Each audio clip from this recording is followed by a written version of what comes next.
Welcome to ട്രൈഡൂട്ട്. നമുക്ക് ഇന്നത്തെ ഗോൾഡിന്റെ പ്രൈസ് മൂവ്മെന്റ് അനാലിസിസ് ഒന്ന് നോക്കാം. അതിനുവേണ്ടി വൺ ഡേ ചാർട്ടാണ് എടുത്തിരിക്കുന്നത്.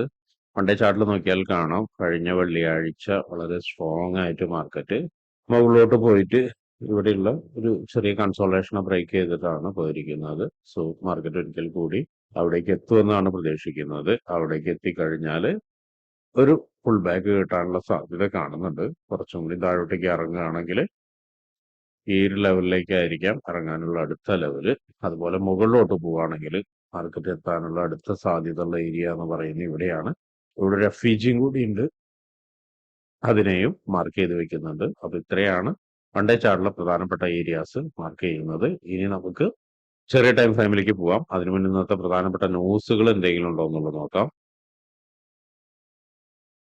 ഇത് പ്രധാനപ്പെട്ട ന്യൂസുകളൊന്നും ഇല്ലാത്ത ദിവസമാണ്. എന്നിരുന്നാലും ഗോൾഡിനെ സംബന്ധിച്ചിടത്തോളം ഒരു മൊമെന്റ് കിട്ടാൻ ന്യൂസുകളൊന്നും ഉണ്ടാവണമെന്നില്ല. അപ്പൊ എല്ലാവരും ഒന്ന് നോട്ട് ചെയ്ത് വെക്കുക. ഇനി നമുക്ക് ചാർട്ടിലോട്ട് പോവാം.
വൺ അവർ ചാർട്ടിൽ പ്രധാനപ്പെട്ട ഏരിയാസ് മാർക്ക് ചെയ്ത് വെച്ചിട്ടുണ്ട്. ഇനി നമുക്ക് അതിന്റെ പ്രൈസ് റേഞ്ചുകളൊക്കെ ഒന്ന് നോക്കാം. ആദ്യമേ താഴെയുള്ള സപ്പോർട്ടിൽ നിന്ന് തന്നെ തുടങ്ങാം.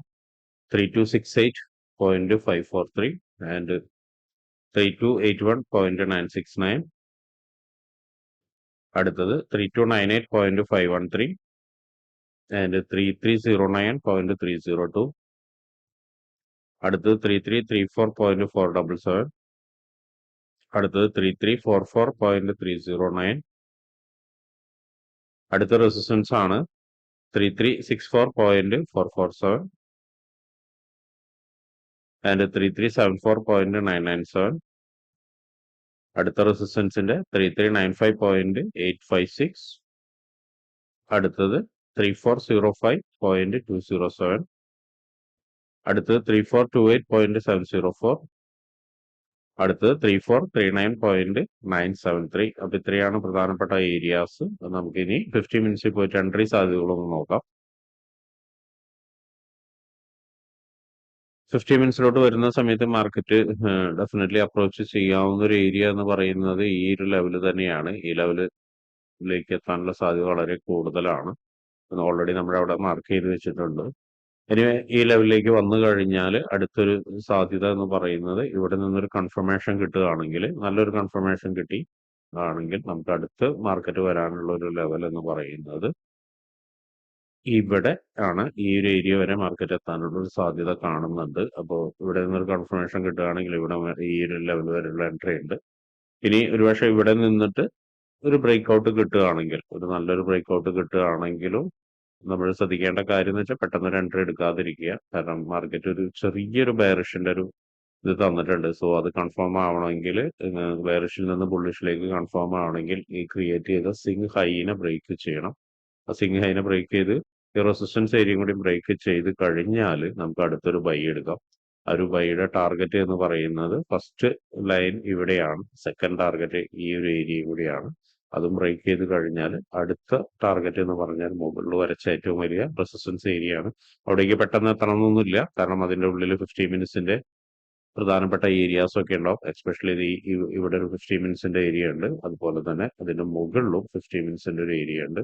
അപ്പൊ അതെല്ലാം നോട്ട് ചെയ്ത് വെക്കുക. അവിടേക്ക് എത്തുന്ന സമയത്ത് ഫുൾ ബാക്കുകൾ ഉണ്ടായിരിക്കും. അപ്പോൾ അതുപോലെ തന്നെ വീണ്ടും താഴോട്ടേക്ക് വരികയാണെങ്കിൽ ഒരു സെൽ എൻട്രി എന്ന് പറയുകയാണെങ്കിൽ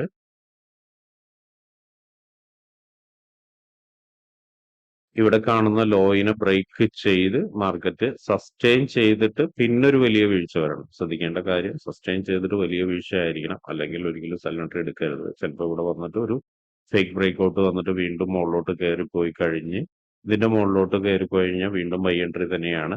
അപ്പൊ സസ്റ്റെയിൻ ചെയ്ത് കഴിഞ്ഞിട്ട് വലിയൊരു വീഴ്ച വന്നിട്ട് താഴോട്ടേക്ക് വരികയാണെങ്കിൽ നമുക്ക് എത്താവുന്ന ഒരു ടാർഗറ്റ് ഇവിടെയാണ്. അതിന്റെ ഉള്ളിൽ പ്രധാനപ്പെട്ട ഒരു ലെവല് ഉണ്ട്, അതൊന്ന് നോട്ട് ചെയ്ത് വെക്കുക. ഈ ഒരു ഏരിയ അത്യാവശ്യം പ്രധാനപ്പെട്ട ഒരു ലെവലാണ് 50 മിനിറ്റ്സിന്റെ. അപ്പോൾ ഇവിടേക്ക് വരുന്ന സമയത്ത് ഒരുപക്ഷെ മാർക്കറ്റ് ഒന്ന് റിവേഴ്സൽ ആവാനും സാധ്യത കാണുന്നുണ്ട്. അപ്പോൾ അവിടേക്ക് വരുന്നുണ്ടെങ്കിൽ ഒരുപക്ഷെ കൺഫർമേഷൻ എടുത്തിട്ട് നമുക്ക് മുകളിലോട്ട് പോവാം. ഇനി അടുത്തതെന്ന് പറഞ്ഞാൽ ഈ ഒരു സപ്പോർട്ട് ഏരിയ ബ്രേക്ക് ചെയ്ത് കഴിഞ്ഞാൽ 50 മിനിറ്റ്സിന്റെ അടുത്തൊരു ഏരിയ നമുക്ക് കാണാവുന്നതാണ്. ഈ ഒരു ലെവൽ അത്യാവശ്യം സ്ട്രോങ് ആയിട്ടുള്ള 50 മിനിറ്റ്സിന്റെ ലെവൽ കൂടിയാണ്.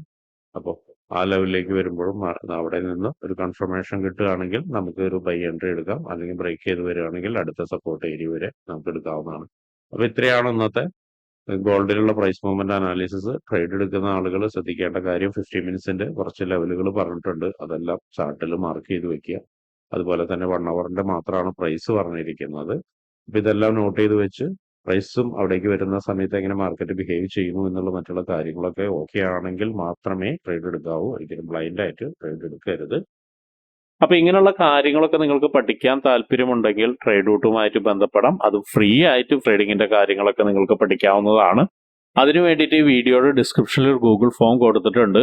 ആ ഗൂഗിൾ ഫോം കൃത്യമായി വായിച്ച് അതിലുള്ള കണ്ടീഷൻസ് ഒക്കെ ഓക്കെ ആണെങ്കിൽ മാത്രം ഫിൽ ചെയ്യുക. അതോടൊപ്പം തന്നെ ഡിസ്ക്രിപ്ഷനിലുള്ള വാട്സപ്പ് ചാനലിൽ നിങ്ങൾക്ക് ജോയിൻ ചെയ്യാവുന്നതാണ്.